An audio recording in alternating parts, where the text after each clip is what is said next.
Hello and welcome to another edition of the Aab Podcast. Today's episode, we will be having on Shane and Raul. Shane and Raul have also read All American Boys and would like to share their thoughts as well as I. This podcast was produced March 26, 2021. We are located in Erie, Pennsylvania. We will be discussing themes, implicit bias, and many more, so stick around. The novel we will be talking about today is All American Boys. The novel follows two high school students who are in some way involved with police brutality. It does this by utilizing two different perspectives of what happened and using two authors to write the book. Yeah, the two authors wrote two different sections, but for the Rashad sections, they were written by Jason Reynolds, a black man, and for the Quinn sections, they were written by Brendan Kelly, a white author. So it really adds so like their life experience is already placed into the book.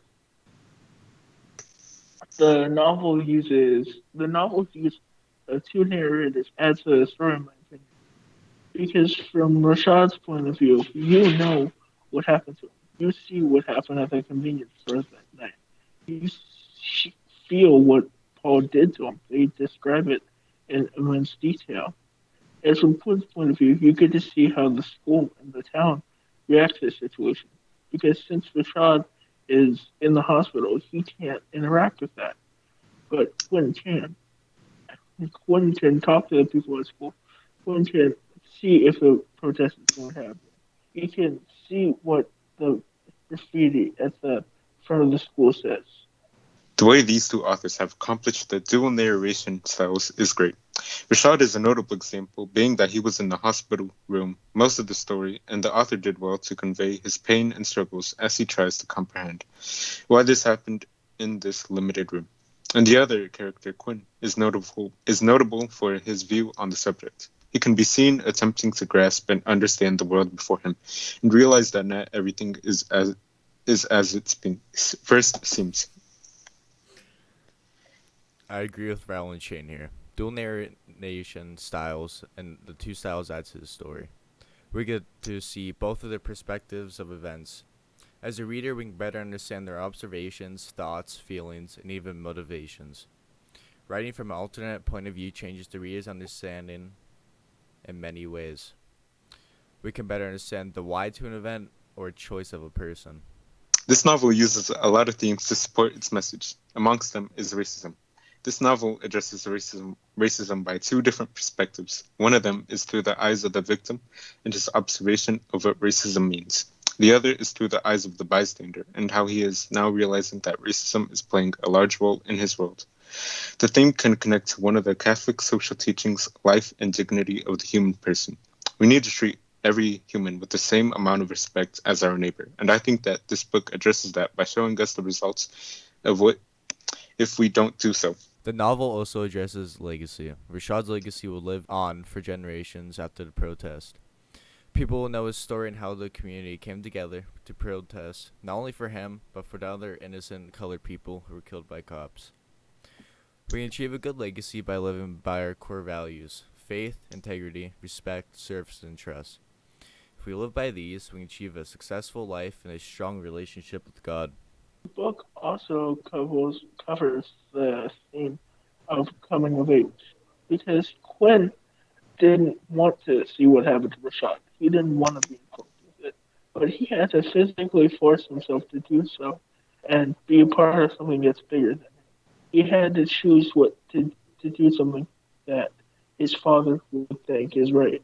He had to make those hard decisions, grow up to be a better and bigger person in the end, no matter what happened to the people that he that were his friends or his relationships with his family.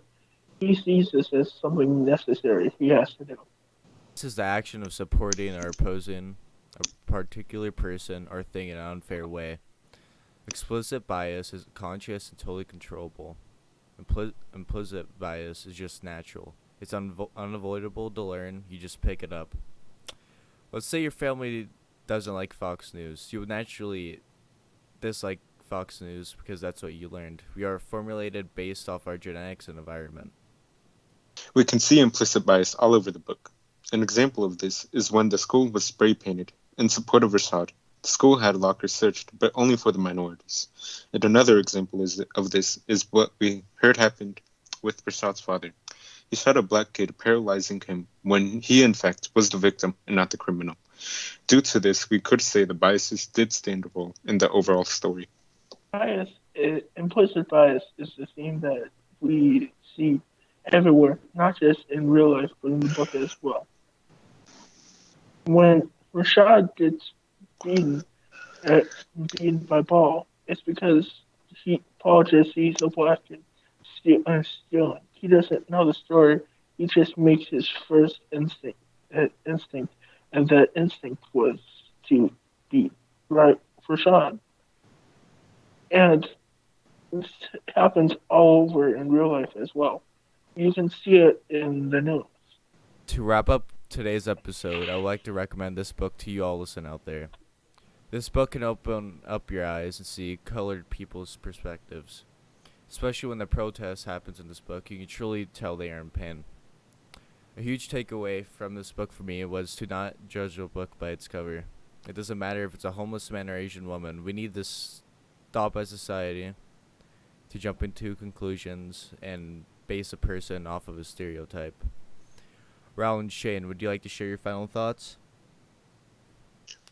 Yes, I would like to add that my takeaway to the story and the reason why I would recommend this book to someone. My major takeaway is that we need to treat everyone equally. I say this because in the novel, we clearly see that there's biases in the different races, and if we don't have these biases, we would all be helping each other in the end. And I would recommend this book to someone, not just for the great writing, but also for the message it conveys. It says that we need to address racism in our society and try to fix the issues, and I think it does a good job in doing so. Yeah, and I would like to add that this book is a lot more potent and important in 2021 than it was in 2015. Because in 2015, there weren't as many killings of black people. In 2020, we had three, and this year there was the killings of six Asian women, and that's just if that's not racism, I don't know what is.